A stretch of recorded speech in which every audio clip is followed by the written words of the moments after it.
Welcome. Message from the streets. Today's topic, interesting topic, and I'm gonna go right on into it. And my question is, why are so many so-called white people so hateful? And not just hateful, but hateful towards people that they don't know, especially melanated people, especially the children, children of the former slaves. And this is evident every day on different levels and formats that there is a particular type of hatred for people by so-called white Americans. When you look around, you see these different types of organizations, and I'm just gonna speak my truth, that are associated with the Republican Party, the Proud Boys, the Oath Keepers, the KKK, neo-Nazis, any racist group that you could name of is associated with a particular party. And I'm saying that there are no racist Democrats? Of course not. I'm just speaking this particular truth because people need to take a look and examine why and where is this hatred coming from. Well, my perspective and analysis of why so-called white people, European, Caucasian Americans are so hateful is because they've been programmed.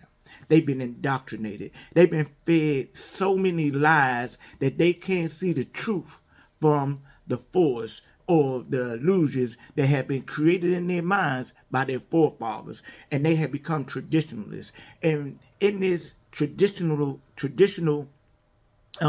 agreement that they have made with their forefathers, it has them feeling like they must continue on with the lies, even though they see truth every day, because they're honoring their forefathers. They're honoring the debauchery, the nefarious behaviors, the atrocities that they had committed. Am I talking about all so-called white people? Of course not. That doesn't even make sense.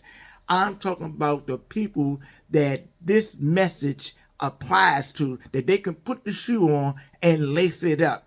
We see it on all types of levels in the business world, political world, in the educational system, that racism and hatred, it's not just a dislike, but it's hatred is still prevalent in America, and it's a disease. It's a disease of the mind. It is a psychological sickness, and there is an antidote and a remedy for this sickness, and it's love.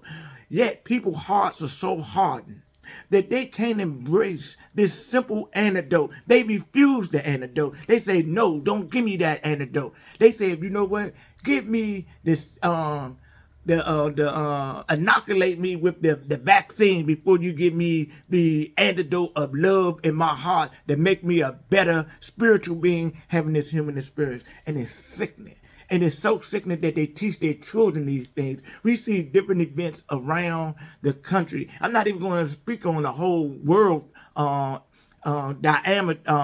diaspora about the colonizers, and how when you look in these different communities, where as though that racism is still being promoted. And it's just not racism in the sense where as though nationality, they have, developed these systems, because that's all they are. They're systems. And these systems are programs, against people belief system. May it be the Muslims, the Jews, the Christians, the Baha'is, the Buddhists, the Indian people with the Vedas and things like that. There is hatred because people don't believe what you believe. That is sickness. That is a psychological sickness dealing with Gnosticism. And a lot of people have been poisoned with the mental, injection of Gnosticism because of cultural cultivating.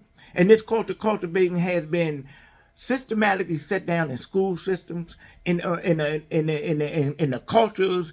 We got different Europeans. They think that they're better than other Europeans. The Italians and the Irish and the British and all this type of stuff. So this type of hatred that was formulated amongst them because of classism which was practiced in India, but they had a different type of class system, and they took it to another type of level, whereas though that the residue of it is so, the level of it is so high that the culture is engulfed in it, and people can't even see it.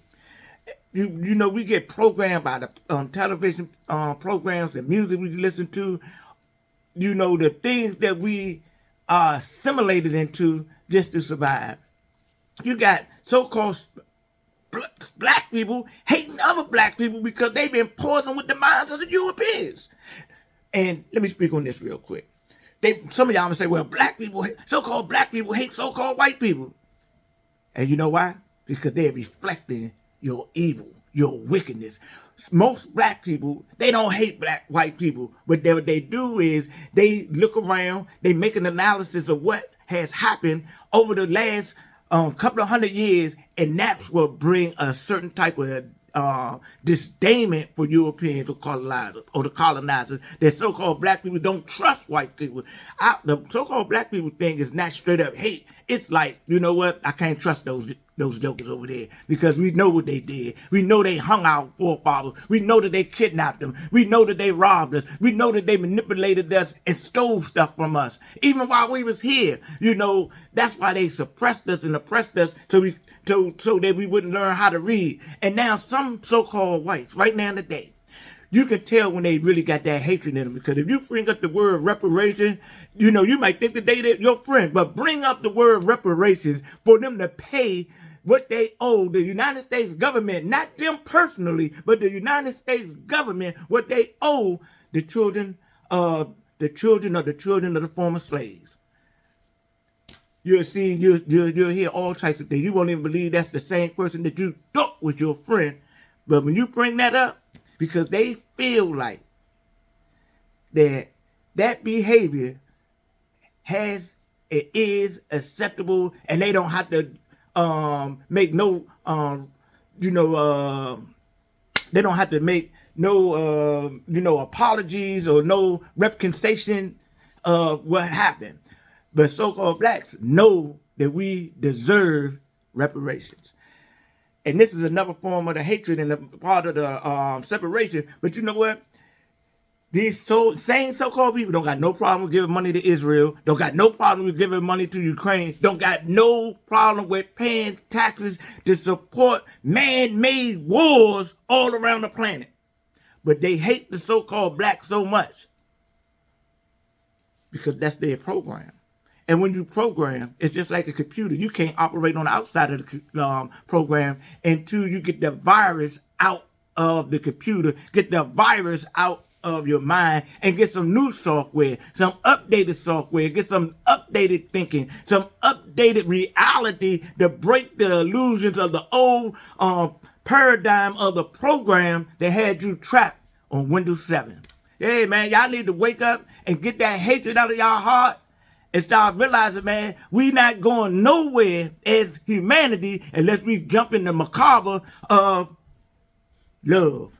That's our mental and spiritual vehicle. We got to ride like that. We got to ride not against one another, but for one another. I said everything that I said, and I meant everything that I said. But I have no disdain, no hatred, even for the devils that hate me. See what I'm saying? Because I know when you got hatred for others, that hatred starts within yourself. Man, y'all better do some house cleaning. Get your minds together, get your minds tight, because the enemy is the inner me. And I'm saying that the enemy is inside of each and every one of us. And we got to realize that on the outside of that enemy, the overlords, the gatekeepers, the archons, the Nephilims, the jinns, the demons, the imps, in the forms of men on Capitol Hill and govern this society, they are the real enemies. And those forces, demonic forces that behind them, in the guise of men, that's directing the direction of the United States through with the IRS, the Federal Reserve, and other corporate entities. Ladies and gentlemen, I bring you this message in love, and I leave you this message in peace. This message is for entertainment purposes only. Have a blessed day on purpose, with purpose. And remember, life is all purpose. And stop hating, man.